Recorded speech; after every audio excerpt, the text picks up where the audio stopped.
This woman stole $32 million from the US government, then completely vanished into thin air. After faking employee records to drain COVID funds, she skipped court and fled to the Caribbean under a brand new identity, leaving zero paper trail. She thought international borders would shield her forever. But the FBI was already building a high-tech global dragnet. A $150,000 bounty, an anonymous tip, and a joint strike team brought her back in handcuffs. But she was just one piece of a $1.8 billion takedown. So, how did they catch the rest? For the past 5 years, systemic vulnerabilities in emergency relief and healthcare programs allowed highly organized networks to divert billions of taxpayer dollars. To counter this, the federal government initiated a structural overhaul. In April 2026, they established the White House Task Force to Eliminate Fraud and stood up a specialized unit within the Department of Justice, the National Fraud Enforcement Division. Working alongside this new division, the FBI launched a public-facing enforcement mechanism. Spearheaded by Director Kash Patel, the Bureau introduced the Most Wanted Fraudsters list, deploying substantial financial bounties and international intelligence sharing to track down major targets. The operational yield of this new strategy was immediate. In the first 5 weeks following the list's release, federal agents and international partners captured 4 high-profile fugitives across 3 separate continents. The traditional methodology of passively tracking financial criminals through isolated domestic channels is being replaced by a proactive, multi-jurisdictional global dragnet. The arrest of 41-year-old Elaine Escoe serves as a prime case study of this enforcement framework. Escoe helped orchestrate a conspiracy that extracted over $32 million in taxpayer-funded COVID-19 relief. After being indicted and released on bond, Escoe failed to appear for a scheduled federal court hearing in South Florida in June 2025.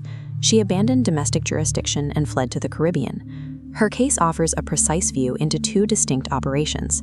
First, it maps how conspirators systematically bypass statutory safeguards to extract capital. Second, it demonstrates exactly how the FBI coordinates a global extraction to retrieve a fugitive. Before examining the federal government's new enforcement architecture, investigators must first rigorously dissect the pathology of the crime itself. The origin point for the targeted capital was the United States Treasury. During the pandemic, the Treasury dispersed emergency relief funds with minimized statutory safeguards, prioritizing speed to stabilize the domestic economy. This is a diagram showing the distribution of those emergency funds.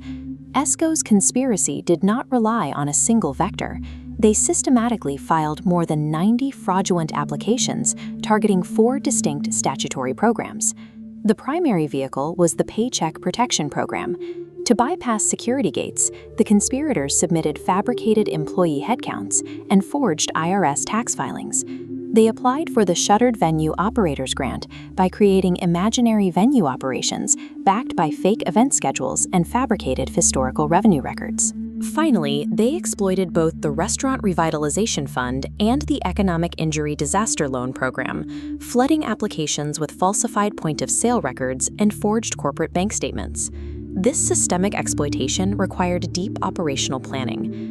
The conspirators bypassed federal statutory infrastructure across multiple isolated channels simultaneously. Once the applications were built, the group used a dual operational model. They submitted claims directly on behalf of shell companies they controlled, and they acted as third-party facilitators for external, legitimate business owners. For those external submissions, the conspiracy demanded aggressive compensation, taking kickbacks that frequently reached up to 50% of the total dispersed loan proceeds. This is a network flowchart mapping the group's initial laundering phase. Once the $32 million was deposited, the funds were immediately dispersed through rapid inter-account wire transfers, moving the capital into business accounts controlled by the conspirators. To completely sever the digital paper trail, they moved the capital out of the banking system. They utilized structured cash withdrawals and used pre-signed blank checks to distribute the proceeds out of sight of financial institutions. The primary objective of modern financial crimes is to deploy a decentralized, untraceable financial web. The capital must be effectively hidden before federal auditors can even detect the initial theft. The domestic operational node of this network was eventually dismantled by FBI Miami, Homeland Security investigations, and local state authorities. That coordinated action led to severe federal prison sentences for Escoe's 5 co-conspirators. Following her initial arrest in May 2025, Escoe secured a pretrial bond. She failed to appear for her June court date, executing flight protocols to escape prosecution. She made a clear geographical and jurisdictional leap, traveling from Palm Beach County, Florida, to Kingston, Jamaica. On the ground, her evasion strategy relied on deep integration. She assumed the fake identity of Harley Newman and blended into the local population, evading detection for over a year. Escoe exploited traditional international boundaries, gambling that a lack of synchronized, bilateral law enforcement cooperation would permanently shield her from United States jurisdiction. That calculation failed when she was added to the FBI's most wanted fraudsters list. The strategic deployment of a $150,000 bounty generated actionable public intelligence that pinpointed her location. This intelligence triggered a foreign transfer of custody, or FTOC. This is the FBI's framework for deploying specialized assets internationally to secure and return fugitives. This is a tactical chart showing the coordination required for an FTOC. First, domestic integration. The FBI shares real-time intelligence with the United States Marshal Service and Homeland Security investigations to form a unified strike node.